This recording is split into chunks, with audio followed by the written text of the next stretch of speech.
আসসালামু আলাইকুম। সবাই কেমন আছো? ফুডি কর্নারে সবাইকে স্বাগত।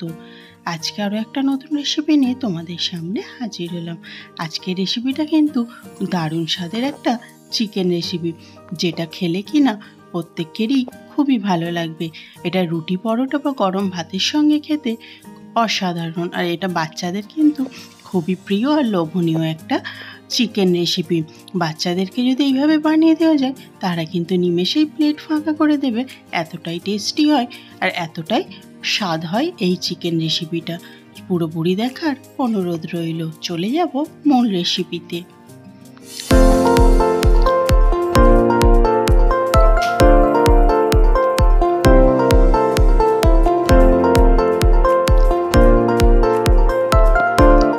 আজকে বানাবো চাইনিজ স্টাইলের চিকেন রেসিপি।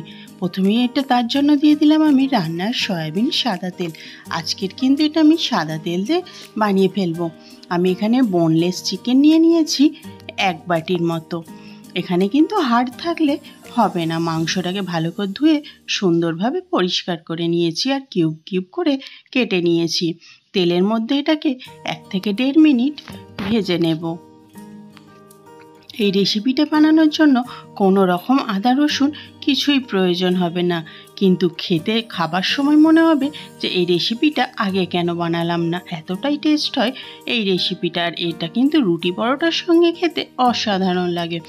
2 মিনিটের মতো ভেজে নিয়েছি, মাংসের কালারটাও চেঞ্জ হয়ে গেছে। এরপরে এর মধ্যে দিয়ে দিলাম পরিমাণ মতো লবণ। আমি এখানে লবণটা একটু কমই অ্যাড করলাম। লবণটা দিয়ে আবারও মিনিটখানেক মাংসটাকে ভেজে নেব। একটু লাল লাল করে মাংসটাকে ভেজে নিতে হবে। একটু সময় নিয়ে মাংসটা যতটা ভাজা ভালো হবে, তাহলে কিন্তু মাংসের স্বাদটা ততটা ভালো হবে। আর এই রেসিপিটা কিন্তু খুবই চটজলদি হয়ে যায় আর খুবই ঝটপট বানিয়ে ফেলতে পারে। বাচ্চাদের টিফিনের জন্য আমার কাছে মনে হয় এটা বেস্ট রেসিপি।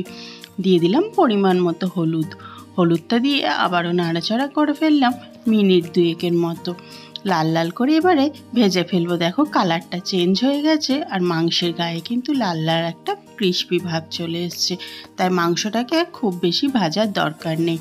এরপরে এই মাংসের যে আসল জিনিসগুলো সেগুলো দিয়ে দিলাম 1 চা চামচের মতো সয়া সস। সঙ্গে দিয়ে দিলাম 1 চা চামচের মতো রেড চিলি সস। আজকের এই রান্নাটা পুরোপুরি সস দিয়ে করবো, কোনো রকম কিন্তু আদা রসুন কিছুই লাগবে না। দিয়ে দিলাম 2 চা চামচের মতো টমেটো কেচাপ। এই 3টে সস মিশিয়ে দিয়ে এর মধ্যে দিয়ে দেবো সামান্য একটু জল, যাতে এটা ধরে না যায়। দিয়ে মাংসটাকে এবার এই সসের মধ্যে খুব সুন্দরভাবে কষাতে থাকবো। যখন ঝোলটা কমে আসবে ততক্ষণ পর্যন্ত কিন্তু এটা অনবরত কষিয়ে নিতে হবে। আদা রসুন দিয়ে আমরা প্রত্যেকেই চিকেন রান্না করি, কিন্তু এই রকম সস দিয়ে যদি একবার চিকেন রেসিপি বানানো যায়, তাহলে কিন্তু বাচ্চাদের এটা খুবই পছন্দ হবে। ঝোলটা শুকনো শুকনো হয়ে আসা আগে পর্যন্ত এটাকে কষিয়ে নিতে হবে। তারপরে এখানে দেখো আমি একটা বড় সাইজের পেঁয়াজকে কুচিয়ে নিয়েছি আর এটা এর মধ্যে দিয়ে দিলাম। আর ঝোলটা শুকনো হয়ে আসা পর্যন্ত এই মাংসের সঙ্গে পেঁয়াজটাকে এইভাবে ভেজে নেব। ঝোলটা যখনই শুকনো হয়ে আসবে আবারও কিন্তু সামান্য একটু জল দিয়ে দেব মাংসটা সুন্দরভাবে সিদ্ধ হয়ে যাওয়ার জন্য। মাংসটা ভাজার মিনিট 5 মতো ভাজতে ভাজতেই সিদ্ধ হয়ে যায়, কিন্তু তারপরেও পেঁয়াজটা সিদ্ধ হওয়ার জন্য সামান্য একটু জল দিতে লাগে।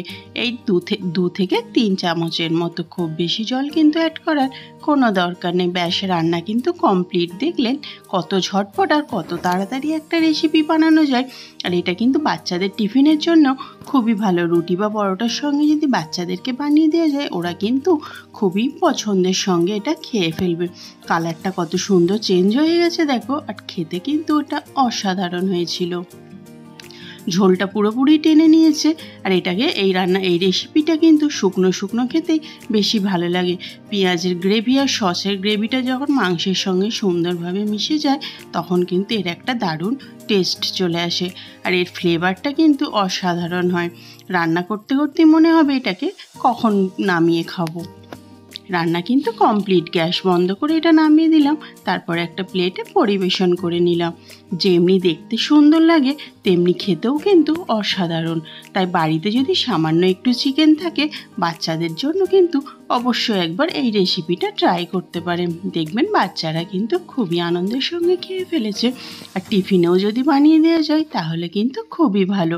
আর এটা শীতকালে শীতের রাতে রুটি দিয়ে খেতে কিন্তু বেশ জমে যাবে।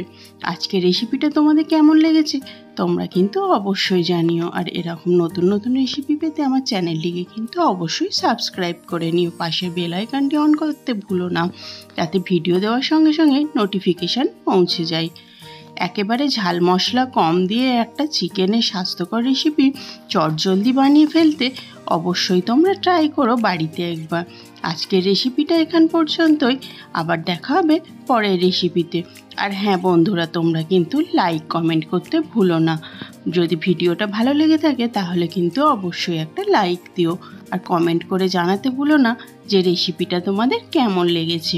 আমার কাছে তো অসাধারণ লেগেছে, তোমরাও একবার বানিয়ে দেখতে পারো।